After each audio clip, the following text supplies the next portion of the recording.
नमस्ते बच्चों, आज हम लेसन नंबर 14 प्राकृतिक संपदा पढ़ने जा रहे हैं। प्राकृतिक का क्या मतलब होता है बच्चों? प्राकृतिक यानी जो कि हमें प्रकृति से प्राप्त होता है। संपदा माने कोई भी वस्तु जो हमारे लिए लाभदायक हो, उसको बोलते हैं संपदा। तो आप अपने आसपास कौन सी प्राकृतिक संपदा है जिसको देख पा रहे हो? सबसे पहले तो बच्चों हवा के द्वारा ही हम सांस लेते हैं, यानी पहले तो ये प्रकृति से प्राप्त हुई। दूसरी ये संपदा है, क्यों? क्योंकि ये हमारे लिए लाभदायक है। दूसरा कौन सा हो सकता है बच्चों? जल भी हमें प्रकृति से प्राप्त हुआ है और वो भी हमारे लिए लाभदायक है। तो हमने भी अपने आसपास प्राकृतिक संपदा को देखा। हमारी पृथ्वी ही एक ऐसा ग्रह है बच्चों जहां पर जीवन संभव है। बता सकते हैं क्यों? क्योंकि यहाँ पर जल, वायु और सूर्य का प्रकाश उपलब्ध है। इसी की वजह से यहाँ पर जीवन संभव होता है। और ये जो जीवन संभव है वो कई कारकों पर निर्भर करता है, जैसे कि हवा, पानी और सूर्य का प्रकाश। ये सब चीजें कहाँ से मिलती हैं? पृथ्वी पर उपलब्ध जो संपदा है, ये सारी चीजें हमें वहीं से प्राप्त होती हैं और सूर्य के द्वारा हमें ऊर्जा प्राप्त होती है। तो पृथ्वी पर ये संपदा जो है उसपे कई सारे जो है चीजें और भी हैं। स्थल, जल और वायुमंडल किसको कहते हैं? वायुमंडल यानी पृथ्वी के चारों ओर जो एक मोटी लेयर है, एक मोटी परत है, जिसको वायुमंडल कहते हैं। इसी में ही स्थल, जल और वायु आता है।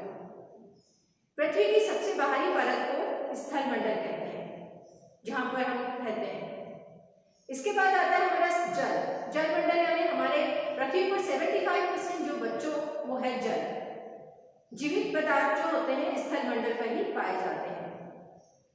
जीवन को आश्रय देने वाला घेरा, जहां पर वायुमंडल, स्थल मंडल और जल मंडल है, इसको बायोस्फीयर कहते हैं, यानी जैव मंडल का निर्माण करते हैं। यानी जो जीव को आश्रय देता है वो घेरा कौन सा? वायुमंडल, स्थल मंडल और जल मंडल जो है वो जैव मंडल का निर्माण करते हैं। जैव मंडल में दो घटक होते हैं, एक तो होता है जैविक और दूसरा होता है अजैविक। जैविक कारक बच्चों को होते हैं जो जीवित होते हैं। जीवित यानी हम और आप, और छोटे से छोटा माइक्रो ऑर्गेनिज्म भी जो होता है, सूक्ष्म जीव भी इसी में ही आता है। अजैविक घटकों में बच्चों जैसे कि हमारे आसपास नदी, तालाब, कुआं, बाग, बगीचे जो हम देखते हैं, और जो टेम्परेचर है, तापमान है, जो ऋतुएं बदलती हैं, वो सब जो होते हैं अजैविक घटकों में आ जाते हैं। अब संपदा भी जो होती है वो जो होती है दो टाइप की होती है बच्चों। एक तो प्रकृति में जो है समाप्त होने वाली समाप्य संपदा, और दूसरी होती है असमाप्य संपदा। समाप्य माने जो सीमित है, जिसकी मात्रा जो है सीमित है, आने वाले दिनों में, फ्यूचर में वो धीरे धीरे कम होती चली जाएगी। ठीक है, उसको बोलते हैं समाप्य संपदा, जैसे कि कोयला, पेट्रोल आदि। इसके अलावा असमाप्य संपदा किसे कहेंगे? असमाप्य संपदा का मतलब होता है जो कभी नहीं समाप्त होती, जिसकी असीमित मात्रा है, जैसे कि वायु, जल आदि, है ना। तो वायु जो होती है रोज नई पैदा होती है, हम रोज उसको यूज करते हैं, नेक्स्ट डे हमें फिर वही वायु जो होती है वापस जो होती है, एयर हमें वापस मिल जाती है। तो इसको बोलेंगे हम असमाप्य होने वाले संसाधन। इसके बाद बच्चों हम देखते हैं कि वायु किसे कहते हैं, वायु क्या है।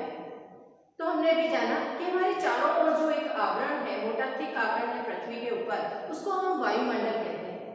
वायुमंडल में जो है एयर होती है, बहुत सारी एयर होती है, और हमारा वायुमंडल जो है 5 परतों से मिलकर बना है।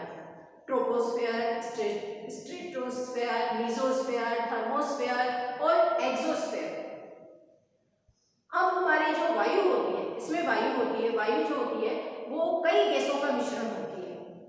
जैसे कि इसमें कौन कौन सी गैसेस होंगी?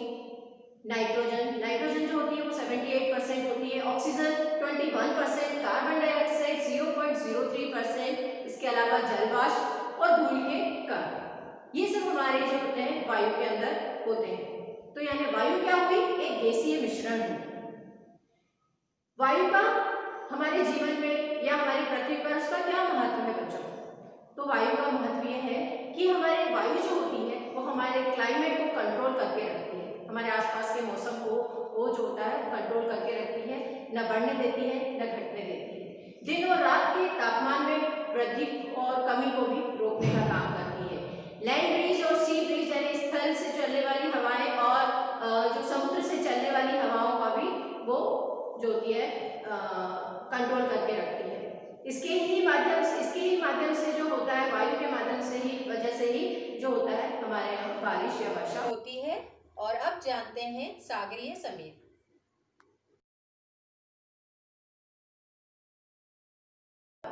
जैसे कि स्थल है, जमीन है, उस पर जो है वो जो सूर्य की किरणें पड़ी और वो बहुत है ना गर्म हो जाता है और उससे जो होता है गर्म हवाएं जो होती हैं चलना शुरू हो जाती है। अब स्थल से जो गर्म हवाएं बच्चों चलना शुरू हो जाती हैं वो काफ़ी हल्की हो जाती हैं, वो ऊपर की ओर जाना शुरू कर देती है। तो क्या हो जाता है, स्थल में जो होता है लो प्रेशर हो जाता है, कम दाब का क्षेत्र उत्पन्न हो जाता है। इसी तरह हम दूसरी तरफ देखें तो समुद्र में जो होता है पानी बहुत देर से गर्म होता है, तो यानी वो ठंडा है, तो वहाँ पर जो होता है हाई प्रेशर हो जाता है। हाई प्रेशर और स्थल में लो प्रेशर, तो हाई प्रेशर से जो हवाएं होती हैं वो लो प्रेशर की ओर चलना शुरू हो जाती हैं, क्योंकि समुद्र से हवाएं कहाँ की ओर चली बच्चों? लैंड की ओर यानी समुद्र की ओर चली। इसी प्रकार स्थलीय जो होता है, स्थलीय पवनें को देख ली हम, स्थलीय पवनें कहते हैं इसको, क्योंकि ये कहाँ से चली? समुद्र से जो चली थी हमारे लैंड की तरफ, स्थल की ओर।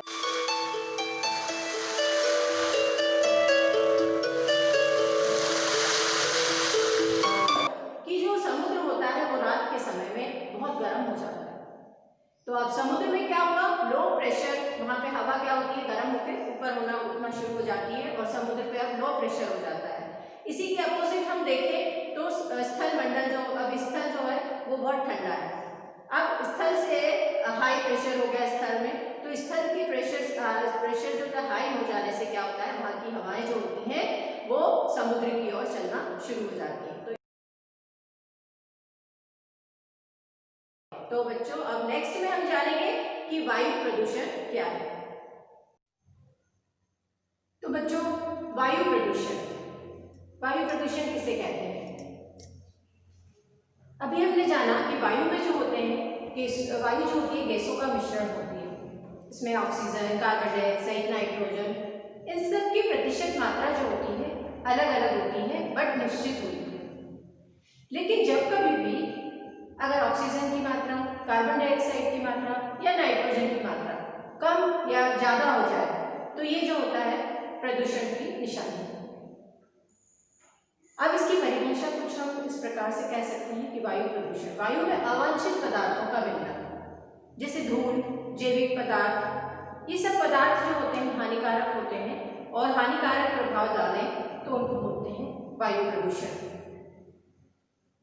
वायु प्रदूषण जो होता है उसके कुछ कारण होते हैं, कुछ होते हैं प्राकृतिक कारण।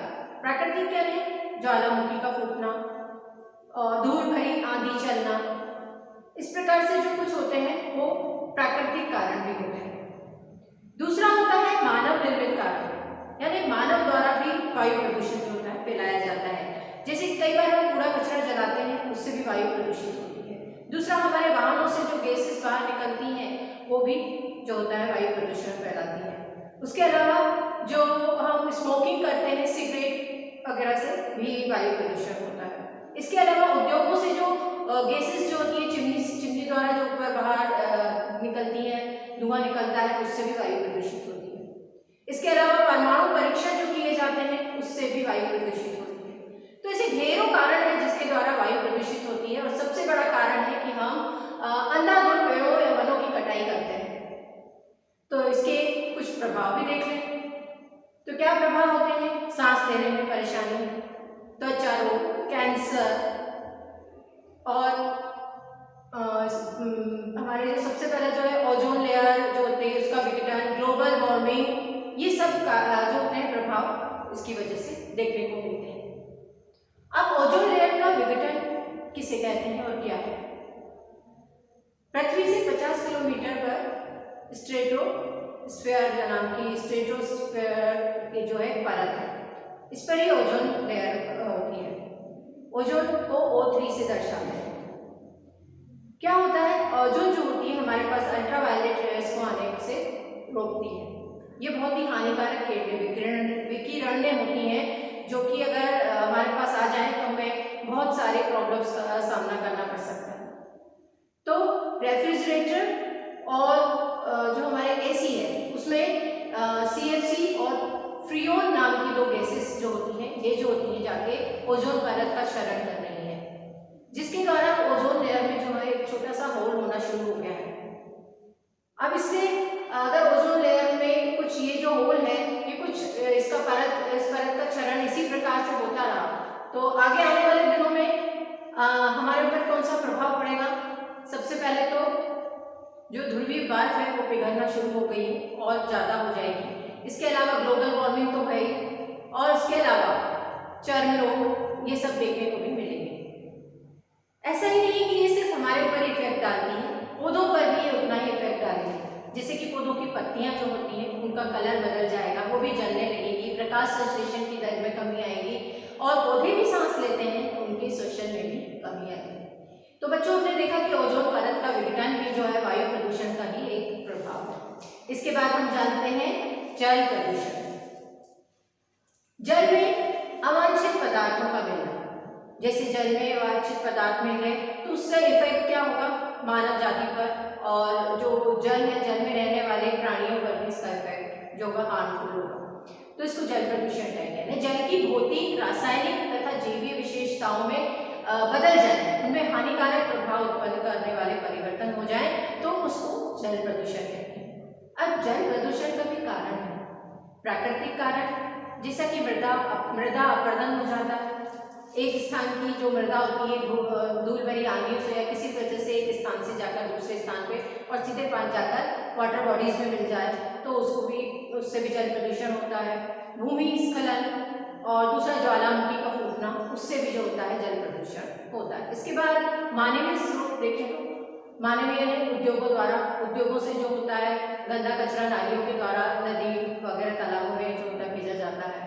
दूसरा होता है कृषि रसायन। जब हम कृषियों में खेतों में खेत खलिहानों में कीटनाशक वगैरह डालते हैं तो वो भी जो होता है बारिश के पानी से बहकर वो भी नदी तालाबों में पहुंच जाता है। अपमार्जक यानी डिटर्जेंट के द्वारा भी जो होता है जल प्रदूषण होता है।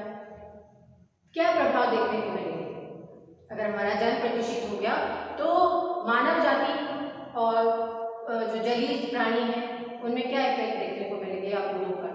तो बच्चों, सबसे पहले मस्तिष्क का घातक रोग भी हो सकता है। जल में जो ऑक्सीजन की कमी हो जाएगी तो जो जल में रहने वाले प्राणी होंगे वो भी मर जाएंगे, उनको भी सांस लेने में परेशानी होगी।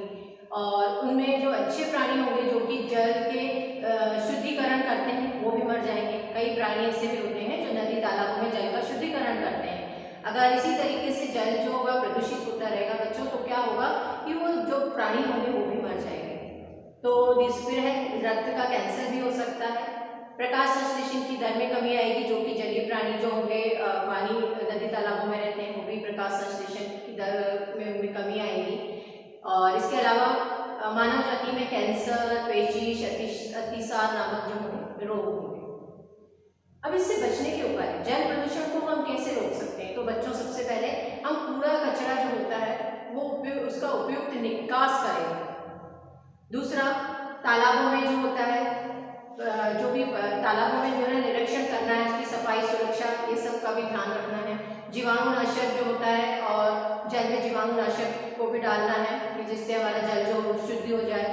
और संदूषित जल के उपचार विधियों का भी उस पर भी अनुसंधान करना है। और सबसे बड़ी बात की शासन द्वारा भी जल प्रदूषण को कम करने के लिए कानून बनाने पड़ेंगे और कठोरता से उसका पालन करना पड़ेगा।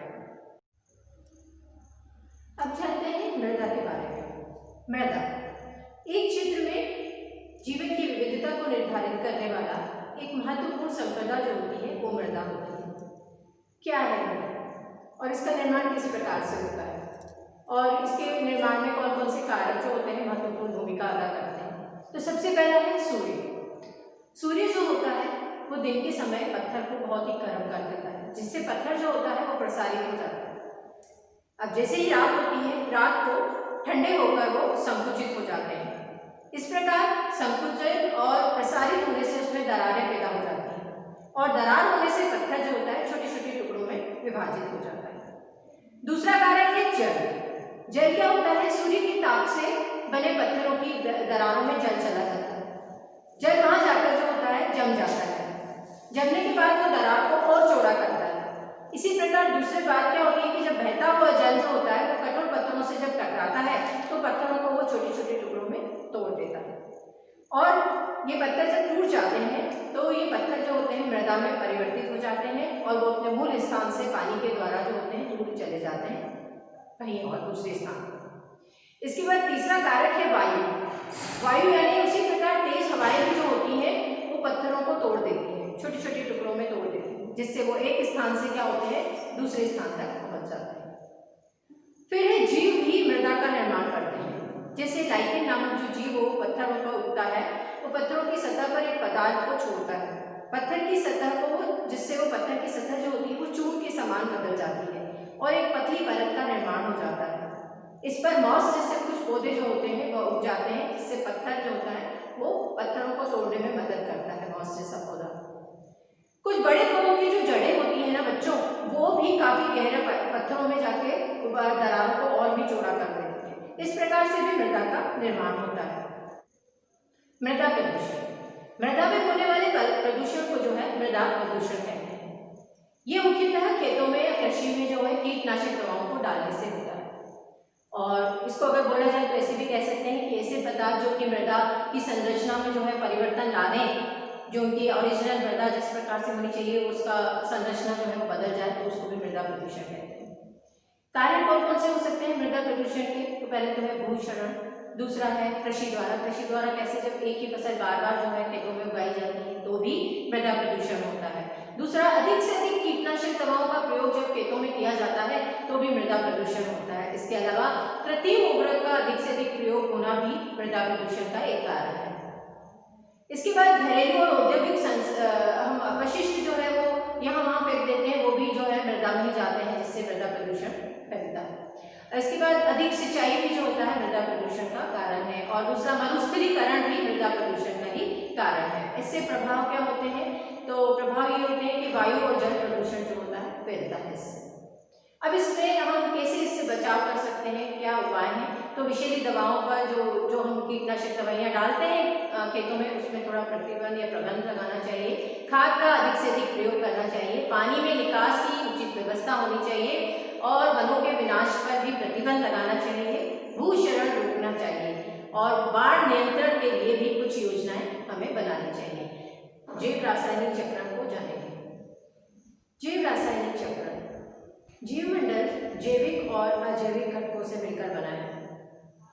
तो जैविक और अजैविक घटकों के बीच का सामंजस्य जो होता है जीवमंडल को गतिशील और स्थिर बनाता है, जिससे जीवमंडल के घटकों के बीच पदार्थ और ऊर्जा का स्थानांतरण होता है।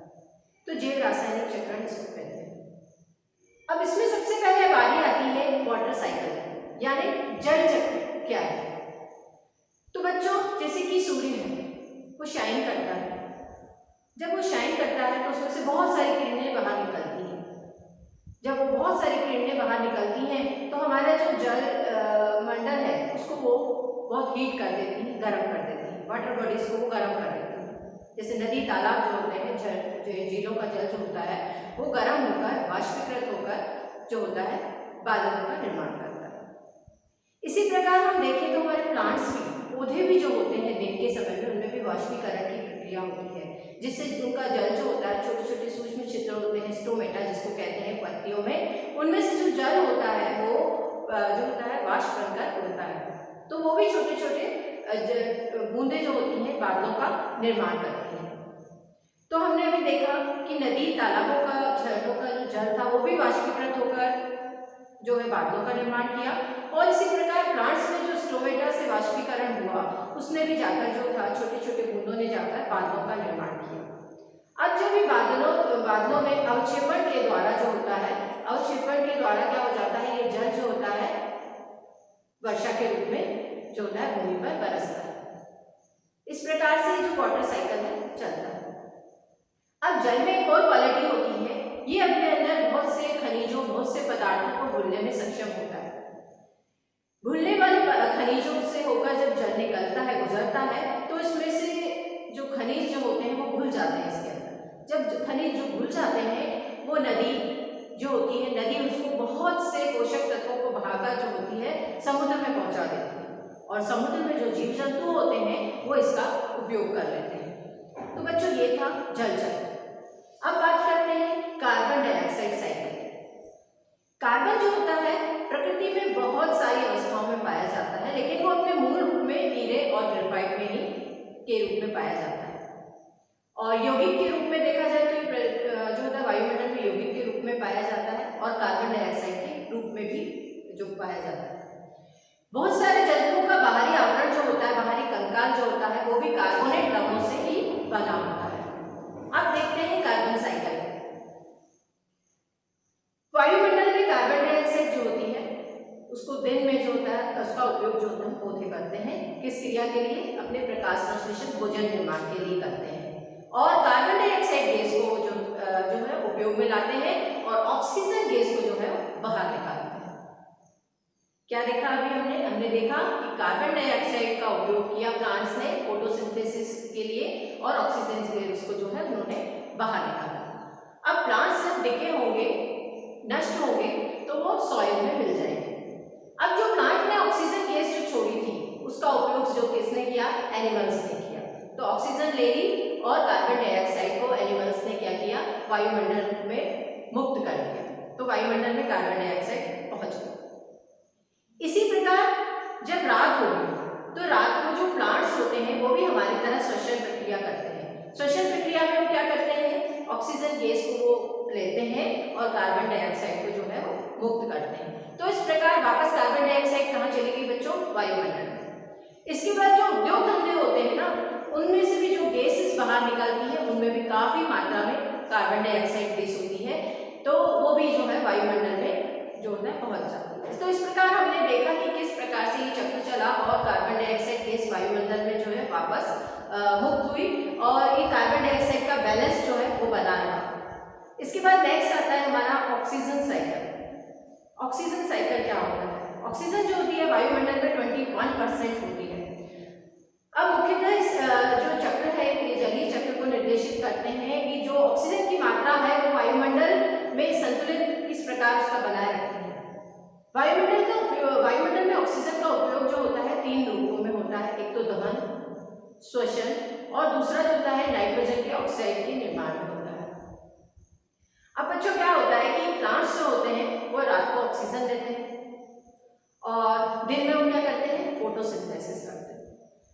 ऑक्सीजन जब उन्होंने छोड़ी, दिन में जब उन्होंने फोटोसिंथेसिस किया प्लांट ने, तो ऑक्सीजन जब वो छोड़ते हैं तो उसको ही एनिमल्स अपने अंदर लेते हैं, और फिर वो क्या छोड़ते हैं? कार्बन डाइऑक्साइड छोड़ते हैं।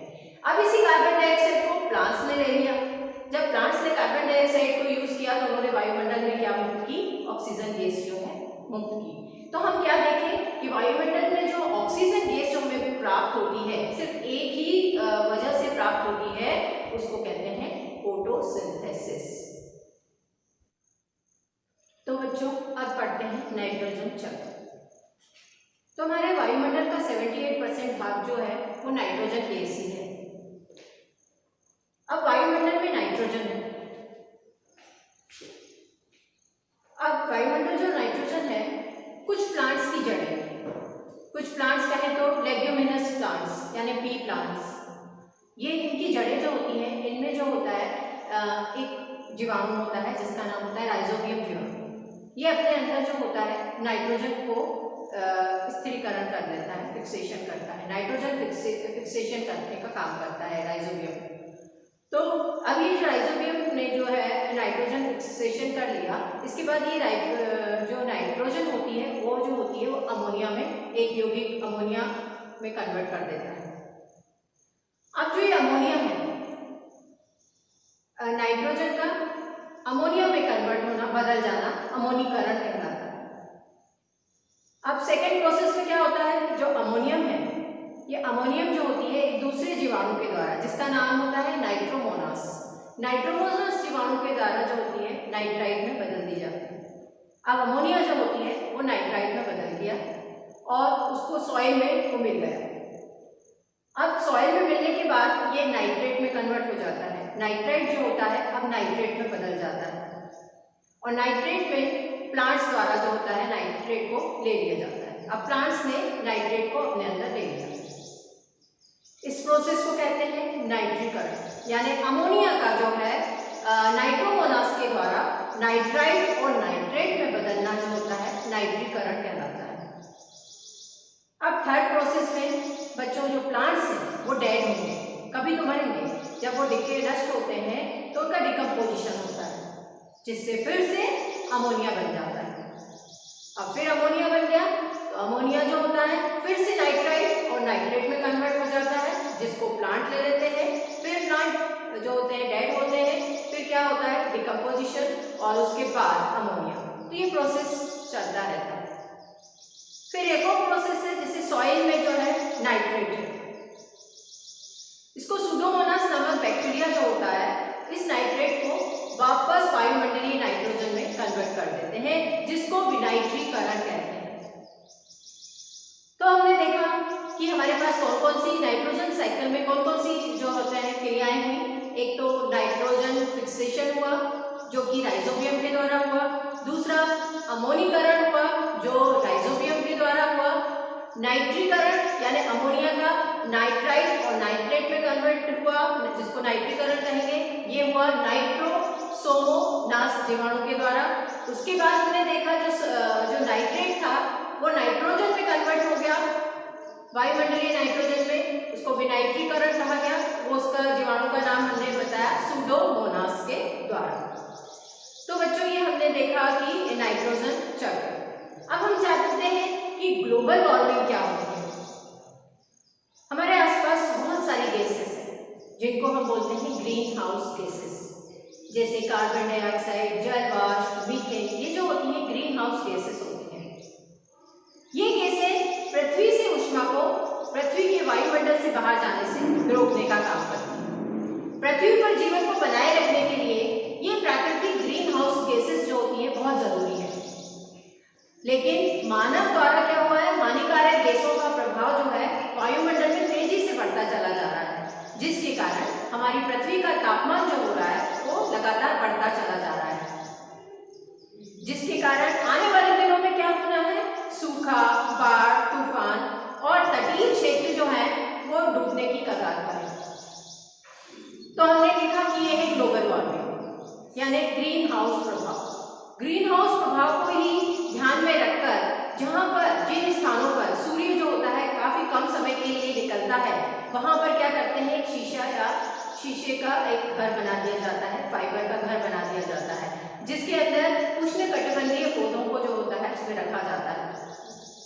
जिससे क्या होता है, इसमें जो सूर्य जब निकलता है तो उसके अंदर ऊष्मा जो होती है एंटर तो हो जाती है, अंदर तो आ जाती है, लेकिन वो बाहर जाने से, वो फाइबर जो है उसको बाहर जाने से रोकता है, जिससे उस घर का जो तापमान जो होता है वो गर्म बना रहता है। तो इस प्रकार के आवरण को ग्रीन हाउस कहते हैं। तो बच्चों हमारा लेसन नंबर 14 जो है यहीं समाप्त होता है। धन्यवाद।